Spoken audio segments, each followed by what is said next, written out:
E agora o assunto posse de armas, né, Fernando? A gente já tem os números aqui no estado desses Já temos pedidos? sim pedidos, né, que algumas cidades do estado, esses números já aumentaram depois de um decreto do governo federal para facilitar. Claro que isso tudo foi uma grande polêmica, entregar a arma no cidadão, não entregar a arma na mão do cidadão, um debate que ganhou inclusive a corrida eleitoral no ano passado, mas que é decreto assinado. Por isso, 3 meses depois do decreto que facilitou aí o acesso à posse de armas de fogo aqui no estado, a Polícia Federal já tem os primeiros números.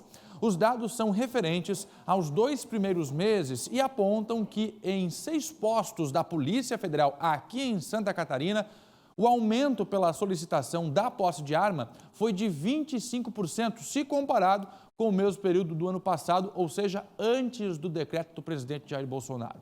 Florianópolis e Lages foram cidades onde a procura diminuiu. Já em Criciúma, houve um aumento de 42%, com o registro de nada mais, nada menos do que 300 pedidos. Vamos ver na reportagem.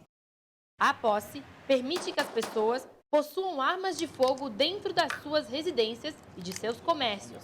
Dono de loja de armas há 15 anos, Klaus afirma que agora a legislação ficou mais fácil de ser compreendida. O processo agora não passa pelo aquele crivo da Polícia Federal, ele simplesmente, a pessoa é um cidadão de bem que traz a sua documentação e tem todas as certidões corretas e faz a avaliação psicológica, o teste de tiro, ele ter direito de comprar uma arma. E hoje em dia, bastante mulheres procuram uma arma com a gente. Até era uma coisa rara, antigamente, se vender uma arma. Hoje, nós temos vários processos para mulheres comprar arma. Tem aumentado bastante a procura de arma por mulheres aqui com a gente. De acordo com a Polícia Federal, que é o órgão que recolhe os pedidos de arma de fogo, a região norte registrou um aumento de 25% no número de solicitações. Bruna pratica tiro esportivo há pelo menos 5 anos. As armas usadas no esporte não podem ser utilizadas fora do estande de tiro. Quando se trata da sua própria vida, da vida da sua família, da vida de alguém que você gosta, é importante, né? Não é questão de ser uma pessoa violenta, é questão mesmo de defesa da própria vida e do direito de se defender. Mas há quem não concorde com essa ideia. Só no ano passado, a Delegacia da Mulher de Joinville registrou 3.000 casos de agressão contra mulheres. Para a Defensoria Pública, esses números devem aumentar. Quando há uma arma dentro de casa, isso cria um fator de risco, né? Isso faz com que a letalidade desses ambientes já violentos seja muito maior, né? O risco da mulher ser vítima de uma tentativa de feminicídio é muito grande. Até mesmo conflitos casuais podem vir a terminar numa violência fatal. Mais arma resulta em mais morte. Muito bem, então aumentou o número de armas em Santa Catarina, mas o assunto nosso aqui é o feminicídio. Eu já comentei, aumentou muito em 16, vamos ver aqui na tela, pode botar aqui na tela para mim. Olha, em 16, começando aqui embaixo, 27 feminicídios em Santa Catarina. Depois, em 17 e 15, em 18 baixou. Por que baixou? E em 2019, 20. No mesmo período em 16, 17, 18 e 20. 20, né, 19, aumentou para 20 até agora no mesmo período dos outros anos. Por isso eu estou aqui com a delegada doutora Zimmermann, né, que é a chefe do setor que controla todas as DPCAMs no estado de Santa Catarina. Doutora Patrícia, boa tarde. Tudo bem com a senhora? Tudo bem, boa tarde, Hélio. É um prazer poder voltar aqui ao SBT, né, e tratar desse tema tão sério que é o feminicídio. Certo. Em 2016, eu fiquei muito preocupado, eu apresentava, né, programa de polícia e eu fiquei muito preocupado. Cheguei a sugerir ao governo do estado que criasse nas 30, né, delegacias regionais, uma delegacia só com mulher, atendendo mulher. Sabendo eu que o efetivo de mulheres na polícia não é tão grande assim, mas não precisa ser muito grande, certo?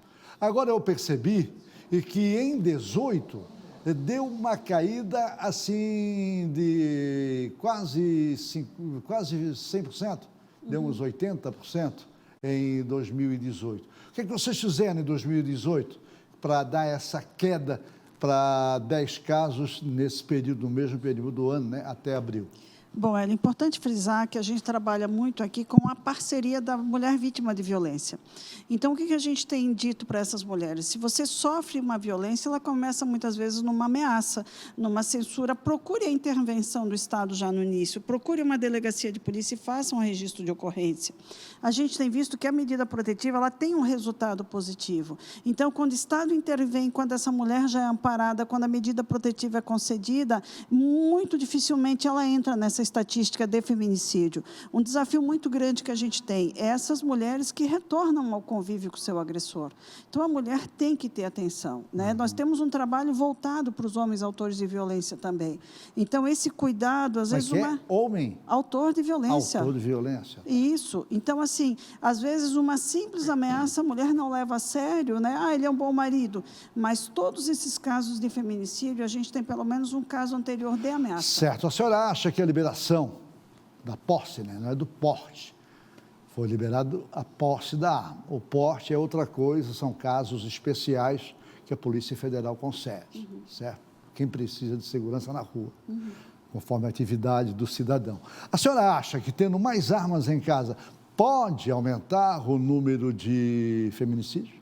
Olha, Hélio, isso é algo que precisa ser estudado com um critério técnico muito grande, porque essa arma ela pode tanto servir para tirar a vida dessa mulher, como ser a salvação dessa mulher. Por que a mulher não pode ter a posse de arma? Eu tenho porte de arma, né? Então, o que a gente vê, a grande maioria dessas mulheres, elas são mortas com o quê? Com emprego de faca, a facada. Né? O maior número de feminicídio foi por arma branca. Então, arma faca, branca, facada. Punhal, sim, espeto. Sim, facada. É a grande causa de mortes, não só aqui em Santa Catarina, em outros estados da federação. Cria-se o mito que essa arma de fogo pode servir somente para tirar a vida dessa mulher. Ela pode, às vezes, ser a salvação dessa mulher. Você acha? Eu acho que a mulher ela tem que ter toda a chance de defesa, ela tem que ter a oportunidade de se defender. Agora, é lógico, quanto maior a quantidade de armas na rua, nós vamos ter uma possibilidade de letalidade maior, isso é fato.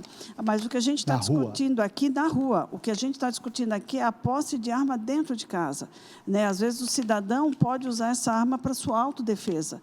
E aí eu te pergunto, se tirar do cidadão uma chance de defesa, ela é válida? Né? Os critérios têm que ser muito rigorosos. Eu sou a favor. Não é qualquer cidadão que pode ter uma arma de fogo dentro de casa. Mas se ele puder ter uma chance de defesa, por que não delegarmos ao cidadão essa chance de defesa? Eu recebi um vídeo de uma comerciante, né, que se defendeu com a própria arma. E se ela não tivesse armada, ela poderia ter tirado a vida, né? Poderia perder a sua vida. Então, assim, cria-se uma discussão, tem que ser analisado, isso tem que ser estudado, mas dizer que agora a posse de arma de fogo vai gerar a morte de mulheres é muito precoce. Certo. A senhora pode apresentar o seu companheiro, é policial, delegado? Bom, policial civil, o Antônio, psicólogo, né? A Polícia Civil do Estado de Santa Catarina foi a primeira do país a ter psicólogos policiais civis. O Antônio trabalha comigo na coordenadoria, nós temos desenvolvido um programa muito grande chamado Polícia Civil por Elas, e o Antônio trabalha comigo tanto na questão da pesquisa, desenvolvimento de programas, ações, né? É um diferencial, porque no caso da violência doméstica e familiar, nós temos que estudar as questões que envolvem esse conflito, esse homem e essa mulher. Tá, o né? Antônio, vou perguntar para o Antônio. Antônio, você age mais depois ou... Claro, age mais depois. Sim. E antes, como é que é? O tratamento psicológico com o casal que tem problemas? Como é que o casal que tem problemas, que a mulher registra a delegacia, depois é instalado um TC, conforme a gravidade do crime? Como é que é o trabalho feito pelo psicólogo? Então, na verdade, o psicólogo atua após o registro do boletim de ocorrência, né? E aí é encaminhado para o psicólogo, onde é feito nesse atendimento orientações sobre aquelas circunstâncias, né? Uma das coisas que a gente mais pontua é sobre a reflexão da mulher sobre o ciclo da violência, em que a mulher sofre ameaça, depois tem a agressão e vem a lua de mel. Aí vem os dois. E aí, não, a gente trabalha só com a mulher. Hoje, atualmente, a Polícia Civil está disponibilizando, a partir do programa Polícia Civil por Elas, um grupo de mulheres e o grupo de homens, onde tem a reflexão, a mulher passa por uma reflexão, um trabalho de 10 encontros, né, nesses grupos, onde ela reflete sobre o ciclo da violência, e o homem também, em outro grupo, também a gente trabalha os padrões de violência, porque muitas vezes essa violência, o feminicídio é o cume, vamos dizer assim, o ápice de uma violência, né? E essa violência, ela se constrói ao longo da vida do homem, né? Onde ele aprende a ser machista. Se só vem a mulher, a vítima, né? Para o psicólogo, como é que vocês trabalham? Vocês orientam? Exatamente. Que era bom vir os dois, né? Então, mas a gente tem trabalhado... O ideal seria vir os dois, Depois eu vou contar uma história dos dois na delegacia, vocês vão ver só o negócio. Como é que é? Aí tá, conclui então. Então, a gente trabalha de maneira separada, porque para fazer as orientações devidas para a mulher e tudo mais, né? Depois faz o encaminhamento para a rede de proteção. E o trabalho com os homens, a gente vem fazendo também a partir de 10 encontros, né? Onde tem uma reflexão profunda sobre a vida. O homem conta coisas do seu cotidiano, que muitas vezes ele nem considera violento e muitas vezes ele já está praticando a violência psicológica sem saber, muitas vezes, né? A partir da piadinha, do que ele fala para a mulher, colocando ela de uma maneira, desqualificando ela, colocando ela extremamente inferior. Isso ele muitas vezes não se liga. O ciúme seria a principal causa ou a covardia? Os dois são muito pesados, mas o ciúme ele tem gerado grande proporção de violência contra as mulheres, né? Então, assim, muitas vezes a mulher se sente culpada, sendo que não é culpada por um determinado comportamento. E o homem, o tempo todo, na forma de lidar e falar com ela, trabalha como se ela fosse a culpada da situação. Uma saia que ela quer sair. Você sente assim que ele encara a mulher como a propriedade dele? Exatamente. Dá de sentir? Como se fosse um objeto. E isso é extremamente nocivo, né, para a relação. Porque a relação, a gente busca a igualdade e não essa desigualdade de poder. Como a mulher deve se portar na hora de um bate-boca, antes de virar uma pauleira? Antes de virar uma agressão, de deixar uma lesão grave, uma lesão leve, antes da agressão. Como é que a mulher tem que agir? Não, a mulher, assim, quando ela já se sente, vamos dizer, afrontada como como pessoa, ela pode procurar a delegacia, né? Mas, assim, numa discussão... Na conversa, na conversa, de fato. Com ele. Na conversa, eu acho que ela não tem que também dar muita margem para a discussão, porque a gente vai chegar num ápice de violência que não se deseja, né? Então, ela sair dessa discussão... Ela desviar ao máximo, porque não tem, assim... continuar nessa discussão só vai gerar mais problema, né? Esse assunto eu vou mais conversar contigo. Sai, vai fazer outra coisa. Quem apanha mais? A mulher, a mãe de família, a doméstica, ou aquela que trabalha e vai para casa? Que tem atividade externa? Pela estatística, que tem atividade externa, que tem sofrido muita agressão. E olha, assim, até aproveitando falar, além de crianças, além de mulheres e de homens, nós começamos em Itajaí o trabalho com adolescentes do nono ano do ensino fundamental. Então, a Polícia Civil entrou com esse trabalho nas escolas, de discussão da questão da violência contra a mulher, do respeito que tem que ter, que é a aposta na nova geração. Então, nós estamos fazendo isso também.